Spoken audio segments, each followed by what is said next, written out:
ओम श्री गणेशाय नमः। अग्नि पुराण में अनंत चतुर्दशी व्रत के महत्व का वर्णन किया गया है और यही वो दिन होता है जिस दिन गणपति बप्पा की विदाई भी की जाती है। भक्तजनों, अगर आप अनंत चतुर्दशी के दिन व्रत ना रख पाए तो भी आज के दिन आपको भगवान विष्णु के अनंत स्वरूप की पूजा करने के साथ ही व्रत की कथा भी जरूर सुननी चाहिए। कहा जाता है इस व्रत कथा को सुनने मात्र से भी अनंत गुना फल की प्राप्ति होती है। अनंत चतुर्दशी की इस कथा को सुनने मात्र से आपके सभी बिगड़े कार्य बनते चले जाएंगे और आपके घर में माँ लक्ष्मी जी का भी स्थायी वास बना रहेगा। आज के दिन भगवान विष्णु के अनंत स्वरूप की पूजा की जाती है। इस दिन 14 गांठें लगाकर एक धागा तैयार किया जाता है जिसे अनंत कहते हैं। इसकी विशेष रूप से पूजा की जाती है और पूजा करने के बाद इसे अपने हाथ में बांध लिया जाता है। इस दिन सुबह के समय स्नान करने के बाद अपने मंदिर पर कलश की स्थापना करनी चाहिए। इसके बाद कलश में भगवान विष्णु की तस्वीर की भी स्थापना की जाती है। अब एक धागे को कुमकुम, केसर और हल्दी से रंगकर अनंत सूत्र बनाया जाता है। इसमें 14 गांठें लगाई जाती हैं। आप चाहें तो मार्केट से बना बनाया अनंत भी खरीद सकते हैं। अब भगवान विष्णु की तस्वीर के सामने आपको इस अनंत धागे को रखना होता है।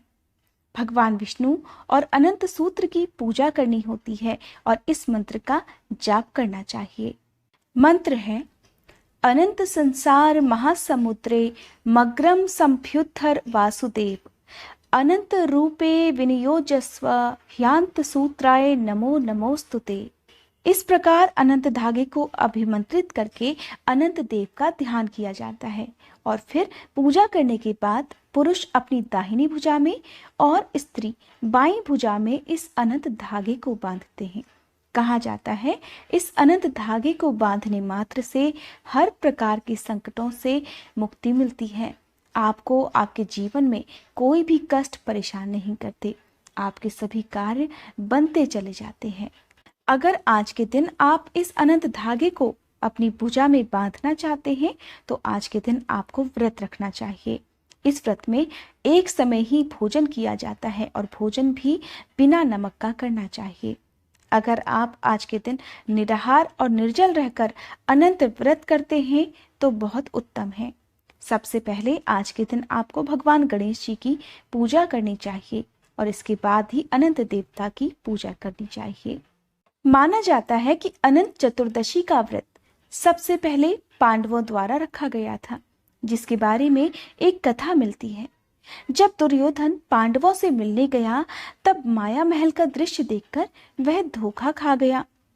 माया के कारण भूमि मानो जल के समान प्रतीत हो रही थी और जल भूमि के समान। तब दुर्योधन ने भूमि को जल समझकर अपने वस्त्र ऊपर कर लिए, परंतु जल को भूमि समझकर वह तालाब में गिर गया। इस पर द्रौपदी ने उपहास करते हुए कहा, अंधे का पुत्र अंधा। इसी बात का प्रतिशोध लेने के लिए दुर्योधन ने अपने मामा शकुनी के साथ मिलकर एक षड्यंत्र रचा और पांडवों को जुए में पराजित करके भरी सभा में द्रौपदी का अपमान किया था। इस प्रकार पांडवों को 12 वर्ष का वनवास और 1 वर्ष का अज्ञातवास मिला। अपनी प्रतिज्ञा को पूरी करते हुए पांडव अनेक कष्ट सहते हुए वन में रह रहे थे। तब धर्मराज युधिष्ठिर ने भगवान कृष्ण से इस दुख को दूर करने का उपाय पूछा। इस पर कृष्ण भगवान युधिष्ठिर से कहते हैं कि जुआ खेलने के कारण लक्ष्मी तुमसे रुष्ट हो गई हैं। तुम अनंत चतुर्दशी के दिन भगवान विष्णु का व्रत रखो, इससे तुम्हारा राजपाट तुम्हें वापस मिल जाएगा। तब इस व्रत कथा का महात्म्य बताते हुए भगवान कृष्ण ने उन्हें एक कथा सुनाई। इस कथा के अनुसार बहुत समय पहले की बात है, एक बहुत ही तपस्वी ब्राह्मण था जिसका नाम सुमंत और पत्नी का नाम दीक्षा था। उनकी एक पुत्री थी जिसका नाम सुशीला था। सुशीला बहुत ही सुंदर और धर्मपरायण कन्या थी। जब सुशीला कुछ बड़ी हुई तब उसकी माँ की मृत्यु हो गई। तब उसके पिता सुमंत ने कर्कशा नाम की स्त्री से विवाह कर लिया। जब सुमंत ने अपनी पुत्री का विवाह ऋषि कौंडिन्य के साथ किया, तब कर्कशा ने विदाई में अपने जवाई को ईंट और पत्थर के टुकड़े बांध कर दे दिए, क्योंकि जब पुत्री का विवाह किया जाता है तब पुत्री और दामाद को विदाई में कुछ न कुछ उपहार दिया जाता है। ऋषि कौंडिन्य को ये सब बहुत बुरा लगा, किंतु उन्होंने उपहार समझकर ईंट और पत्थर के टुकड़े अपने साथ रख लिए और इस प्रकार बहुत ही दुखी मन से अपनी पत्नी को विदा कराकर चल दिए। चलते चलते शाम होने को आई। अब वे दोनों एक नदी के किनारे पहुंचे। वहां पर जाकर सुशीला ने देखा कि शाम के समय नदी के तट पर सुंदर वस्त्र धारण करके कुछ स्त्रियां किसी देवता की पूजा कर रही हैं। सुशीला ने उनके पास जाकर इस व्रत की पूजा विधि और महात्म्य के बारे में पूछा कि वे किस देवता की पूजा कर रही हैं। तब महिलाओं ने उन्हें बताया कि वे अनंत व्रत कर रही हैं और इस समय अनंत देवता की पूजा करके यह अनंत डोरा अपने हाथ में बांधेंगी। तब सुशीला ने भी यह व्रत किया और पूजा करके 14 गांठों वाला डोरा हाथ में बांधकर ऋषि कौंडिन्य के पास आकर सारी बात बताई। ऋषि कौंडिन्य ने सोचा कि उनकी पत्नी उन्हें अपने वश में करने के लिए इस डोरे को लेकर आई है। ऋषि कौंडिन्य ने उस धागे को तोड़कर अग्नि में डाल दिया। ऐसा करने से अनंत देवता का अपमान हो गया, जिसके फलस्वरूप अनंत देव क्रोधित हो गए। परिणाम स्वरूप ऋषि कौंडिन्य दुखी रहने लगे। उनकी सारी संपत्ति नष्ट हो गई और वे गरीब हो गए। एक दिन उन्होंने अपनी पत्नी से कारण पूछा।